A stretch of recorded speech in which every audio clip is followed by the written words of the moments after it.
He made America laugh every afternoon. He stood at the center of one of the most famous game shows in television history. But when the spotlight faded, television quietly moved on without him.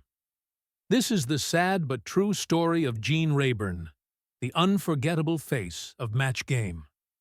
For millions of viewers, Gene Rayburn was Match Game. Tall, warm, and instantly recognizable with his trademark microphone and easy grin, he presided over chaos with calm confidence. The celebrity panel was often loud, outrageous, and unpredictable, but Gene never lost control. He didn't overpower the room. He guided it, and that balance made him special. During the 1970s, Match Game wasn't just popular. It was a cultural event. Daytime television had never seen anything like it. The jokes pushed boundaries. The humor was playful but daring. The celebrities flirted with the edge of what network TV allowed. Through it all, Gene Rayburn acted as ringmaster, keeping the show fun without letting it fall apart. He knew exactly when to step in and when to step back. But Match Game was not the beginning of his story. Gene Rayburn was born Eugene Peter Jelionic, and his first real success came through radio, not television. In New York, he helped pioneer what would later become the standard morning drive-time radio format. Music, news, and casual banter between hosts blended together in a way that felt personal and alive. Today, that format is everywhere. At the time, it was revolutionary.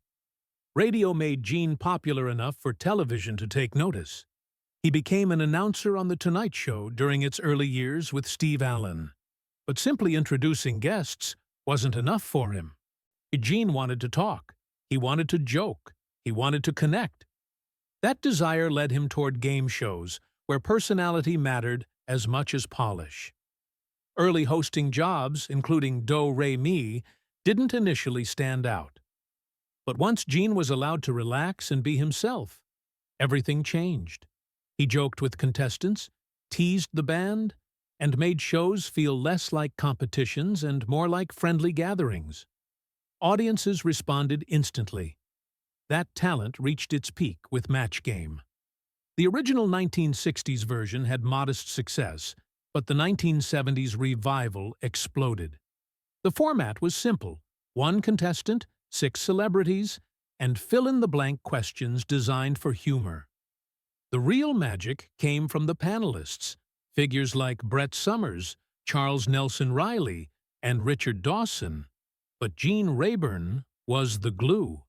He let the comedy breathe. And he didn't chase laughs. He trusted them. Then, suddenly, it was over. Match Game ended in 1984, and Gene expected it would return. For years, rumors of revivals floated around Hollywood. But television was changing, and so was its attitude toward age. One painful moment stayed with him: a TV show publicly mentioning his 69th birthday. Gene believed that single detail damaged his chances. In entertainment, age can matter more than experience.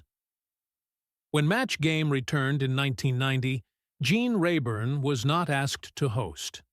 The revival failed quickly, proving that the show without him didn't work the same way.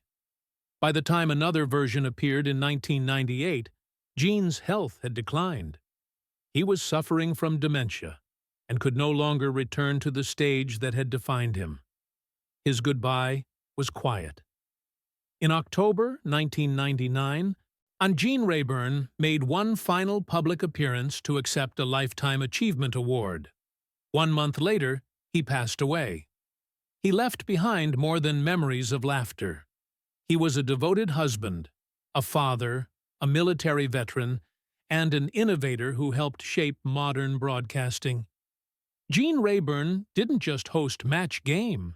He defined what a great game show host could be: warm, quick, respectful, and human. And even though television left him behind, his legacy never left the audience.